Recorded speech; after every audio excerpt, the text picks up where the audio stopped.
Somebody very somebody deep in the words like two bolts gonna eliminate the sharpest tool in the shed. She was looking kind of dumb, looking down with her finger and her thumb in the shape of an L on her forehead. Well, the years start coming and they don't. We are the rainbow. We are the rainbow. We are the rainbow. We are the rainbow. We are the rainbow.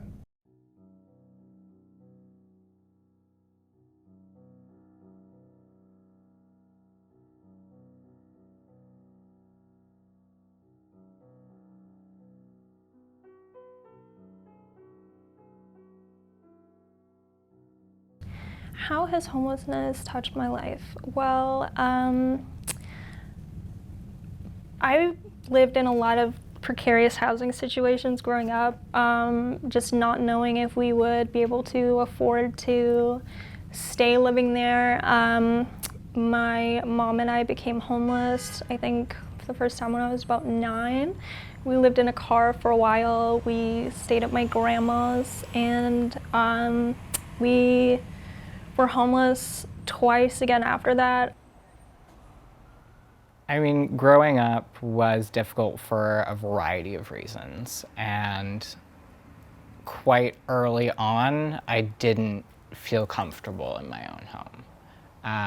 And that was something that I struggled with up until really now. Like, I feel I haven't felt safe, or I've struggled to feel safe and call something my home for so long. And a large part of that was, again, growing up somewhere I didn't feel like I was protected or safe. The housing crisis has been really close to home for me, I think, because a few years ago I have experienced homelessness, and so I've kind of been on that end of what it's like to kind of have that insecurity. Experiences with homelessness is my own mother. It was an addiction that drove her into that. I think it was a lot of the same reasons that she wasn't her when she was there. She was trying to morph into their acceptable daughter rather than who she was. And it wasn't a question of sexuality or gender. It was just her addiction. She couldn't be that person. She couldn't be who she was, so she didn't live there. And I did the same for about a year and a half.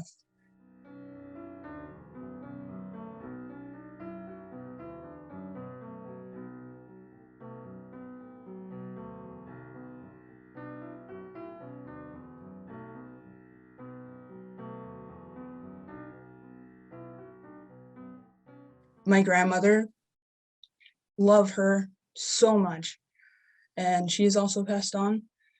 But I remember when I was younger, going into kindergarten, and we would start the day off by the regular grooming ways. Like, I still had long hair at the time, but then after everything, I'm all dressed and my hair's done, we would stand there and she would make me recite, "I am a girl. I like boys. I am a girl. These are my bodily parts." For me, I was hardly home. Home and school were like the two last places I wanted to be. So my, home in a sense became like my forest walks, or a friend's place, or, like a couch where I could just find some peace for the night. That affected me a lot, especially in my early relationships, because I stayed in a lot of abusive situations just because I needed a place to live. And I knew also, so many of my friends and people close to me were in the same spot. What can we do about it? You're just trying to survive. And it still affects me, and I think it always will. And it's a long journey of healing and learning and defining what home means for you.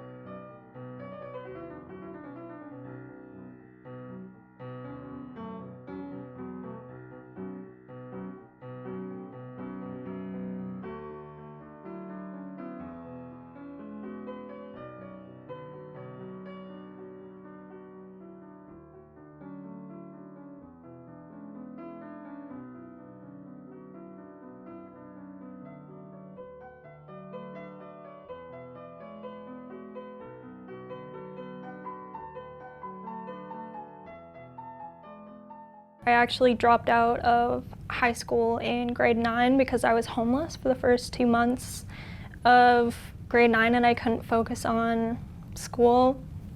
It's really hard to focus on anything when you don't know if you're gonna have a place to live.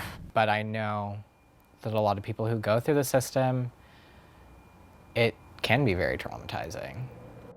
You know, it's hard to accept help. It's incredibly hard to accept help. And in some cases, you know, people could be looking for help when they're coming out in that stage. So it could be a lot to, I don't know, reach out for help, look for sources of help, but not fully understand who you are yet.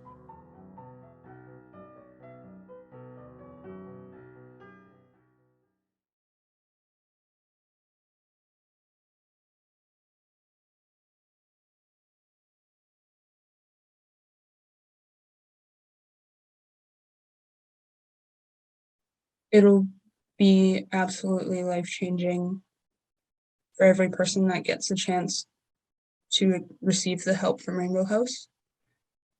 And I think it, you know, not only will it be like life-saving, but it'll be life-changing. It's going to fully embrace people for who they are, rather than them needing to put on a front to ensure that they're going to get the help they need. To be visibly trans in any regard while being unhoused definitely makes you prone to more housing discrimination. Where do these people go? Where are they, like, are they just stuck basically? And so I think that a really good solution is kind of like the Rainbow House too, where it's the sense of like community livings, where it's like these people have a place to sleep, a place to cook, use the bathroom, do literally everything, but also still have that sense of community so they're not alone. Because it can be really hard to go through all that by yourself, and I couldn't imagine being out there for as long as some of those people have, and like still not having that help or that support from the community is honestly ridiculous to me. It's incredibly easy to become homeless and incredibly hard to become unhomeless, but it's extra hard when you're holding different identities like that. When people who hold non-cishet identities feel stable and feel seen and feel secure, that will just have an outward positive ripple effect and promote creativity and art. There's so many artists out there that are not doing what they want to do because they don't know where they're going to be. And I feel like housing projects like this need to exist everywhere because they would have an amazing effect on the community. Nobody will have to change who they are to receive the help. They'll be able to show up the exact way that they are.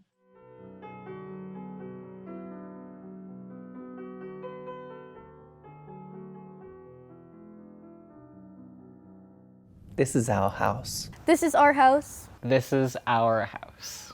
This is our house. This is our house.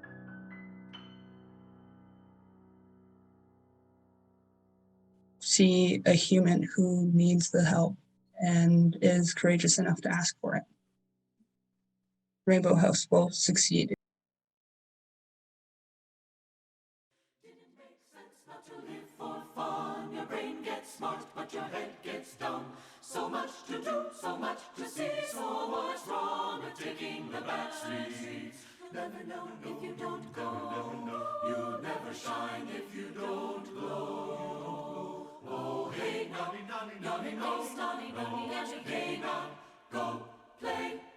Hey, naughty, nose, naughty, get the show now, get paid, and all that glitters is gold. Only shooting stars break the